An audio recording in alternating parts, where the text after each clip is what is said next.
नमस्कार मैत्रिणींनो, आज मी तुमच्यासाठी खूप सुंदर अशी पैठणी आणलेली आहे, जी वन साइड डबल मुनिया बॉर्डर आणि वन साइड सुंदर अशी पिकॉक बॉर्डरमध्ये येणार आहे। ऑल ओव्हर साडीवरती सुंदर अशी छोटी छोटी बुट्टी जाणार आहे कॉपर जरीमध्ये। खूप सुंदर ह्याचा हा पैठणी पल्लू येणार आहे। साडीचं फॅब्रिक हे खूप सॉफ्ट सिल्क असं आहे। साडीमध्ये कलर ऑप्शन आपल्याला 5 कलर ऑप्शन मिळणार आहेत। तर आपण आधी कलर्स बघून घेऊया। मी वेअर केलेला पहिला जो कलर आहे तो डार्क असा मोरपंखी कलर आहे। त्याच्यानंतर ह्याच्यामध्ये तुम्हाला हा सुंदर असा डार्क वाईन कलर मिळणार आहे। ड्युअल शेड मध्ये जाणारा हा सी ग्रीन कलर अवेलेबल आहे। खूप सुंदर बघा, वन साइड डबल मुनिया आणि वन साइड पिकॉक बॉर्डर येणार।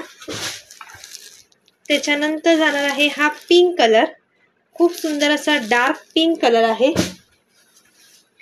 त्याच्यानंतर हा गडद बॉटल ग्रीन कलर जाणार आणि लास्ट आहे ह्याच्यामध्ये हा येलो कलर। येल्लोला पिंक कलरचं कॉम्बिनेशन खूप सुंदर पैठणी मैत्रिणींनो तुम्हाला बसणार आहे फक्त 1250 फ्री शिपिंग मध्ये। 1250 free shipping all over India. Blouse piece plain मध्ये जाणार आहे कॉन्ट्रास्ट। आवडलं असेल तर नक्की स्क्रीनशॉट घेऊन व्हॉट्सअप करायचं आहे। थँक्यू।